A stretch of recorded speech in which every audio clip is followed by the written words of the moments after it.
충돌합니다.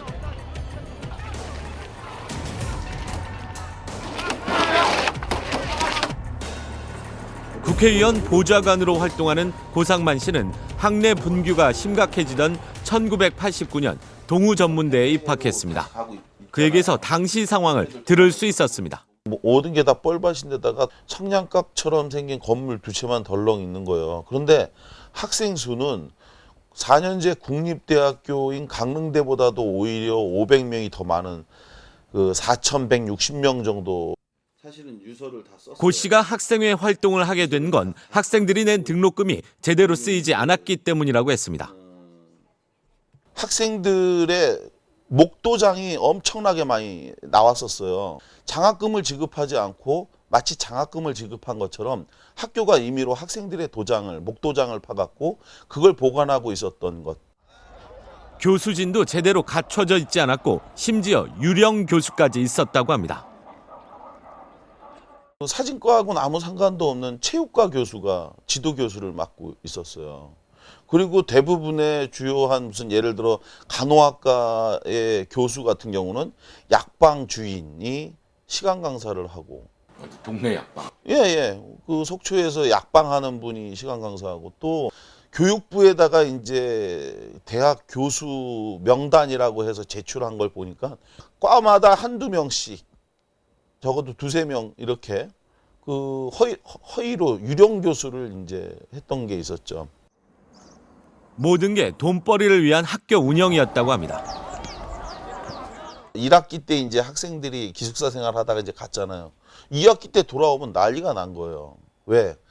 2학기 때 가서 오면 여자 기숙사인데 남자 수영 팬티가 막 나오고 막 이랬어요. 그 여름철에 거기를 민박을 하기도 하고.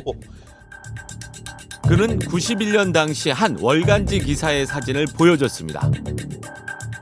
한 학생이 교내에서 폭력배들에게 맞고 있는 모습입니다. 학생들이 재단 비리를 파헤치자 폭력배들이 대거 학교 직원으로 채용되거나 신입생으로 입학했다고 합니다. 이제 대자보 붙이고 뭐 하면은 그 사람들이 와갖고서는 이런 걸 왜 붙였냐고 하면서 속초 강릉에서 조직폭력배로 활동하던 그 강목과 쇠파이프를 가지고 와서 구타하고 때리고 엄청 많이 맞았죠. 취재진은 폭행을 당했던 사진 속 주인공을 만날 수 있었습니다.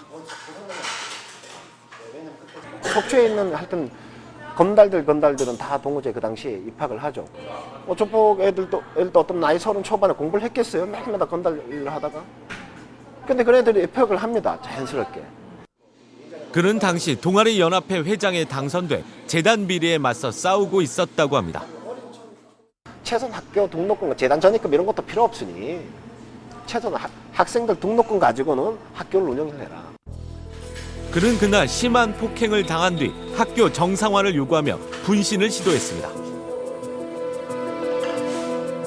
23번 수술을 했죠. 화상으로 인해서.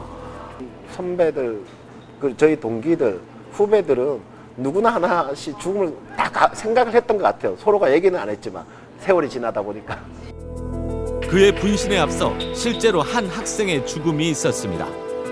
90년도 동우전문대 총학생회장으로 당선된 김용갑 씨입니다. 어린 동생들이 저렇게 막 맞는데 자기가 지켜주지 못하니까 그게 굉장히 괴로워했었어요. 그러니까 자기가 죽더라도 학생회장이 돼서 학교 내에서는 너희들의 보호막이 돼주겠다. 김용갑 씨는 학생회장에 당선되자마자 폭력배 학생들에게 지속적으로 심한 폭행과 협박을 당했다고 합니다. 그리고 학생회장 당선 20여일 만에 의문의 교통사고로 25회의 짧은 생을 마쳤습니다. 벚꽃이 핀 1990년 3월 동우전문대 학생회장이었던 고 김용갑 씨의 장례식이 열렸습니다. 동우전문대 총학생회장님 고 김용갑 동지를 슬픔과 분노 속에 울면서 우리는 이렇게 보냅니다. 사회성의 수많은 불신들과 함께했느라